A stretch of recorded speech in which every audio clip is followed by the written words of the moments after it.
G'day folks, hope you're having a good one. We've gotten quite a bit of attention on this radio play competition that's running at the moment, so I thought I'd do a quick run through of how these things should be set up. We're looking here at the script for the Z solution. As you can see, it's all center aligned, which is just how scripts generally look.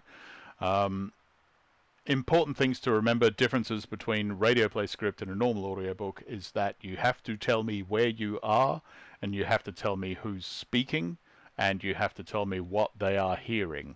Okay, so we can see at the start here, sound effects, old radio music, upbeat, and the old radio style voiceover starts speaking over that. Then we change to the first scene, which is the laboratory. And we have the various characters speaking while the laboratory background is playing, so we know where we are. You have to tell your audience where you are with sound effects, because you can't just say, they strode into the laboratory and there were beeping sounds and flashing lights and everything was so cool. You know, you have to say SFX lab, so I know and I can put laboratory sounds. You tell me who is speaking. Everything's center aligned. Whoever is speaking is in bold. Sound effects descriptions also in bold, right? So you can tell the difference easily. Anything you put in bold won't be said, right? If you don't put it in bold, it will be said. So, you know, which would be a bit weird if we came upon this and it was like, oh, how terribly exciting. I have serious reservations about this. Dr. Laberleica, our research has found that there are certain... It sounds like someone's talking to them, right? So in bold, that tells me Dr. Laberleica is the one who is speaking. Then we scroll down to the first scene change, which we do, of course, with sound effects.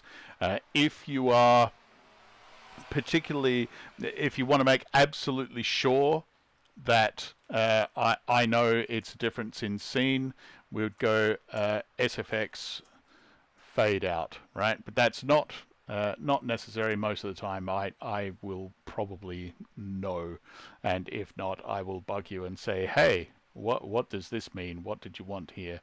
But yeah, we have, after talking to Chris Mendham, frequent winner of our writing competitions, you can check out his work in his own little playlist, the Mendham Compendium. I just liked the sound of that.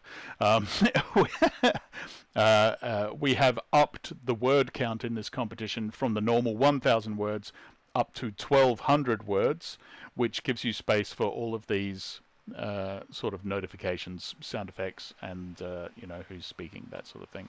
So SFX mailroom, we've moved to another scene. Like I said, you can say fade out and then fade into the mailroom if you want to, that's fine. And then the people speaking in the new scene. Now here we have a sound effect within the scene, which is one reason you might want to say fade out on the old scene, but that's entirely up to you. Most of the time, like I said, it should be obvious. And then we've got SFX lab, which tells me we've returned to the main area, right? Then Dr. Laberleica has one line, and then SFX traffic noise, we're onto another scene here. Okay, so basically you have to tell me everything that you want me to do. If we're going to a different place, you have to tell me that. If there's a sound effect that you want in the middle of the scene, you have to tell me that. If there's a new person talking, you have to tell me that as well. So all notifications, all speaking people in bold, and everything center aligned, 1,200 words maximum, and you know, the end at the end or whatever if you want. Remember to put your name on it, your name in the title, generally at the top. This would be the Z Solution by Steve Parker, just to make sure it was actually and Alice Parker by Steve and Alice Parker. There you go. So I would read that out at the start of it. It would sound something like Steve Parker Audiobooks presents the Z Solution by Steve and Alice Parker, or whatever your name is. If it happens to be Steve and Alice Parker, then that's fine, I'll read that out, but you should probably put your name instead. Great! Okay, so there you go. If you have any other questions, feel free to comment below and I will endeavor to answer them. Okay, good luck, and may the muses be with you.